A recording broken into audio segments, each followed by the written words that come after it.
At bago tayo magtungo sa ating talakayan, hingi muna tayo ng update mula kay Assistant Secretary Albert Domingo ng Department of Health.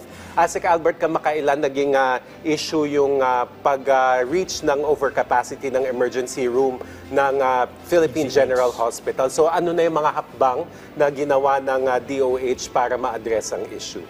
Asik Joey, nung naglabas ng advisory ang ating UP Philippine General Hospital, agad na nag-anunsyo po ang Department of Health. Hinighlight natin na meron tayong 20 na mga DOH at GOCC hospitals sa paligid ng Metro Manila na handang tumanggap ng mga pasyente mula sa PGH at pwede rin puntahan ng ating mga kababayan.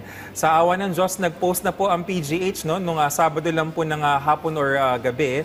Bumaba na po yung kanilang occupancy mula dun sa 400% nung sila po ay nag-anunsyo, nasa 98% na lamang po. Bagamat mukhang puno pa rin yan, Asik Joey, pero sabi nga namin, lalo na kami mga nagtapos sa PGH, ganun po talaga ang public hospital, laging puno yan. So malaking pagbagsak from 400% overcapacity to 98%.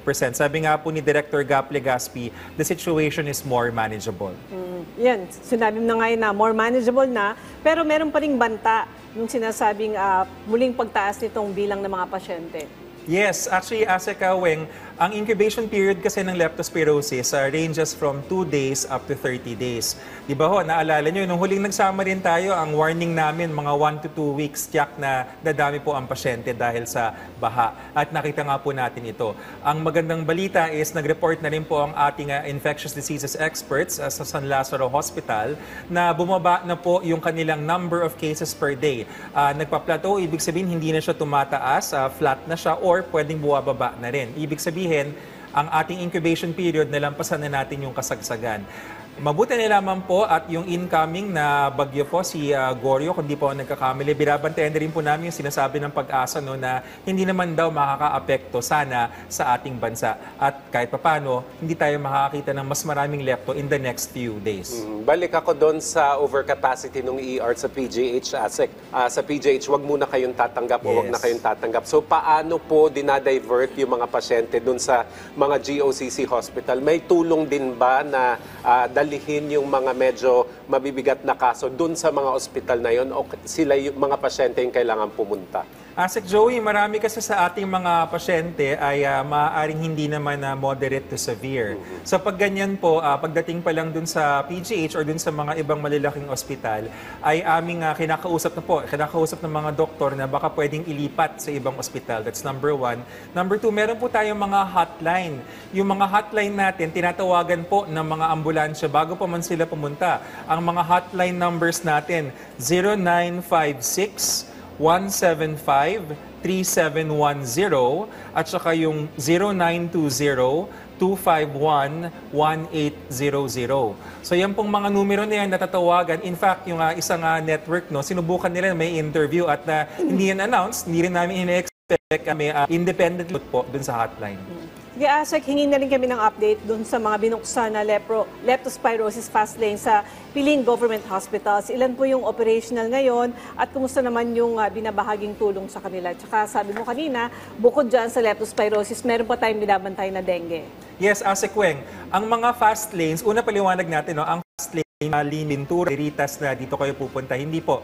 Ibig sabihin po, ang mga doktor sa nurse, pag dumating po ang pasyente, may mga mabilisan 1, 2, 3 tanong. Karaniwan ang tanong po dito, ano pong nararamdaman ninyo? Pag sinabi ng pasyente, may lagnat, may pananakit ng katawan, ang karaniwan tinatanong namin na susunod, napalusong po ba kayo sa baha?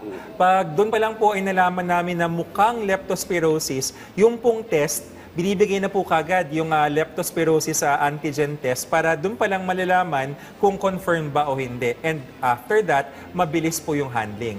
Yun po yung ibig sabihin ng fast lane. Meron din tayong mga pasyente na kailangan lang nila ng gamot.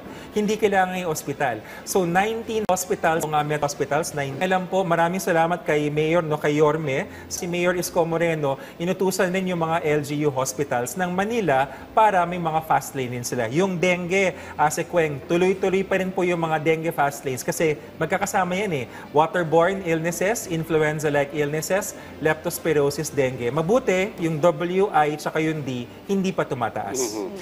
Sa assessment nyo, given the number of cases, Asik Albert, kailangan pa bandagdagan itong fast lanes na ito? Mukhang hindi na kailangan sa ngayon, Asika Joey. Bagamat mabilis naman po yung magdagdag. Kung kailangan magdagdag, mabilis po yan. Huwag po lang mag-alala. Ang importante ho dito is yung pakikipag-ugnayan natin sa local government units. Dahil tulad nga nung sa Maynila, i-highlight lang po natin, no, nakakatulong na parang ang Manila tumutulong sa DOH, ang DOH tumutulong sa Manila. Kasing isang lugar lang po yan, magkakatabi yung mga yan. So, dapat ganun po, hindi laging para bang yung DOH yung aasahan, bagamat hindi kami tatanggi anuman ang mangyari. So sa monitoring ninyo dyan sa DOH, ano na-ASEC yung bilang ng leptospirosis cases sa bansa ngayon?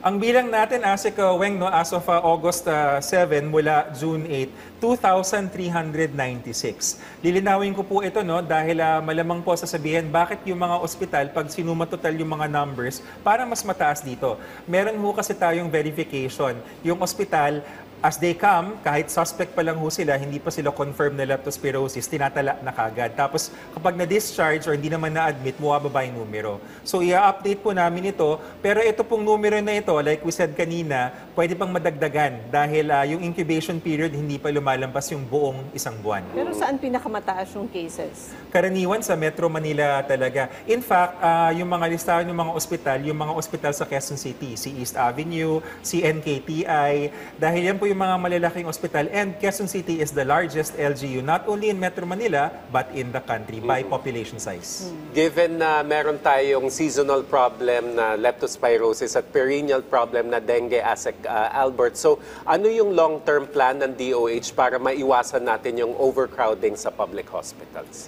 Magandang tanong yan, Asik Joey. No? Ang lahat po ng mga ospital ng DOH, meron tayong surge plan, no? Yung ating surge capacity or accordion plan. Yung pong accordion, pag nakita niyo po yung musical instrument na yon, kung kailangan siyang palakihin, hinahatak, lumalaki. Kung kailangan paliitin, pinapaliit. Ganun po yung ginagawa sa ating mga ospital. Kapag yung simula pa lang yung pagbulusok ng ating mga lepto patients, nasa India sila Pangulo at sila Secretary Ted. No? Ang utos si Secretary Ted, sabi niya, yung mga elective admissions na hindi naman emergency, dinidischarge para magkaroon ng additional na kama. Makikita nyo rin yung Amang Rodriguez, yung mga iba pang DOH hospitals, nagkaroon sila ng mga tinatawag na COT, yung parang siyang folding bed na kama, no, na tela, no? Tapos yung nakita nyo sa NKTI, sa East Avenue, yung mga gym na malilinis naman at maaliwalas, kino-convert into emergency wards. Pero madagdag ko lang, no, importante dito yung preventive pa rin.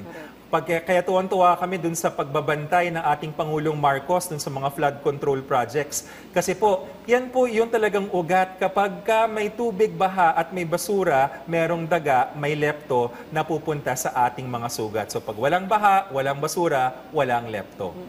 O ito, yan, paalala nyo na lang, Asik Albert, sa ating mga kababayan, lalo na dun sa mga lumusong sa baha nitong mga nagdaang bagyo. At ito na naman, kung may paparating na naman na bagyo, ano yung gusto mo ipaalala na paulit-ulit natin may sasabihin sa ating mga kababayan? Yes, Asik Weng. Mga kababayan po, no, meron man nararamdaman o wala, basta napalusong o kahit napadaplis o kahit natalsikan.